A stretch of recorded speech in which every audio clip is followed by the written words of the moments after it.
you get to see a little bit of his family life. You get to see a little bit of the life of his politician, trying to be a politician. You see a little bit of, and a little bit of his ruthlessness.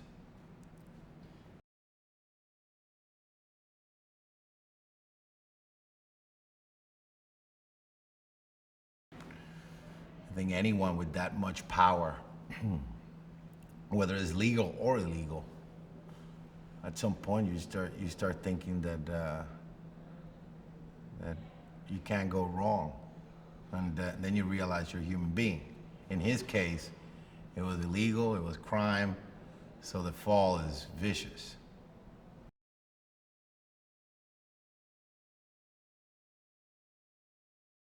You try to get as much information about the man. You try to, in this case, Pablo Escobar. You try to get, try to see as much of what how he behaved and whatever is, if there's any footage of him.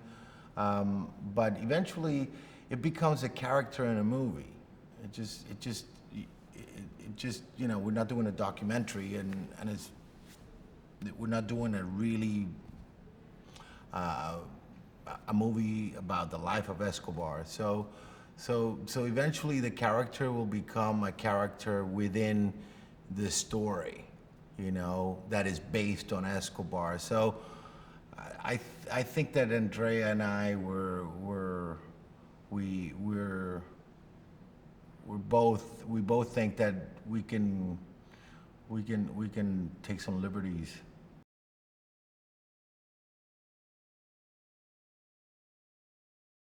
Well, you know, there's always like, you know, doing a character that really lived, and there's always a sense of like reservation to an extent, but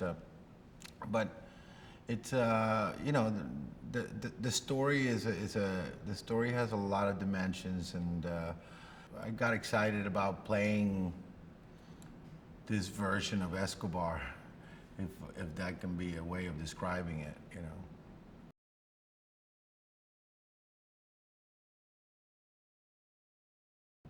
I think the script tries to stay true to the many aspects that make Escobar.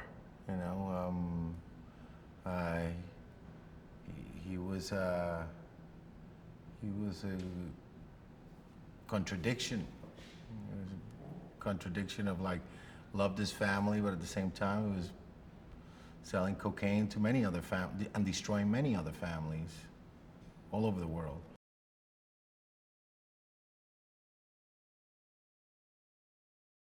I think the people also made him feel a people's hero. You know, I don't think, I think that it goes both ways. I think that the fact that people called him the Robin Hood of Antioquia, you know, it's based on facts that he did, you know, build clinics. He built soccer fields. He built a whole neighborhood. So he was helping some people, but you know, sometimes the means justifies the end doesn't really like it's not the right way.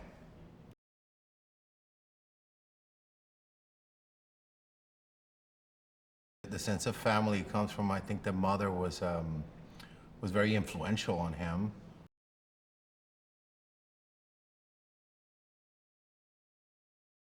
With this story, with Pablo, there is a little bit more flexibility for interpretation, or doing any movie is whether it's fiction or nonfiction, it's not really like, it's not as glamorous as people think, you know. It's not like just learn your lines and go do it.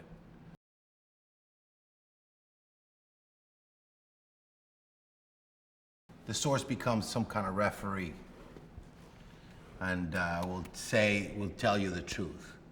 And that might help if you're working with, like, let's say you have an idea and the director has another idea, or the writer has another idea. Then with a character that is based on real life, you can always go to the source, and that's the final decision, or should be.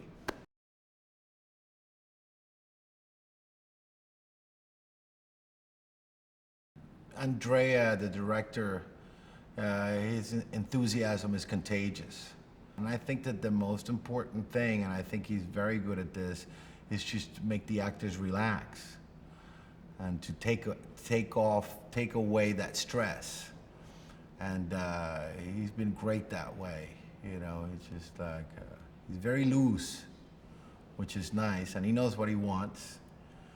And I'm enjoying working with him very much.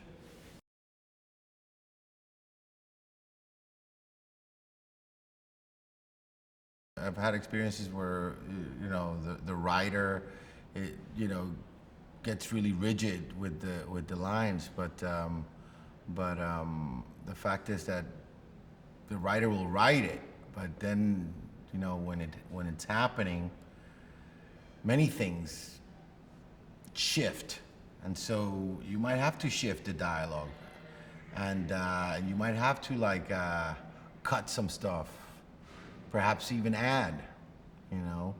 So with him, with Andrea, you know, it's been great that way, because, you know, he'll be the first to edit some of his writing.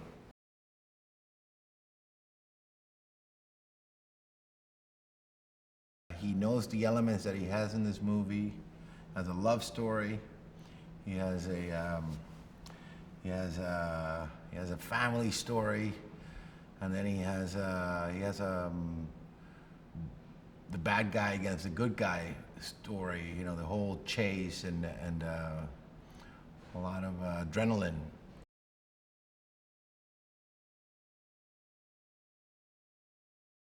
He's someone that he's loose too. He's willing to, you know, we have the plan, we got the scene, we got the script, and then we're doing it, and they said, hey, I might change this. And it's like, yeah, go ahead, try it. It's like working with a young veteran, working with Josh. It's like working with a young veteran actor.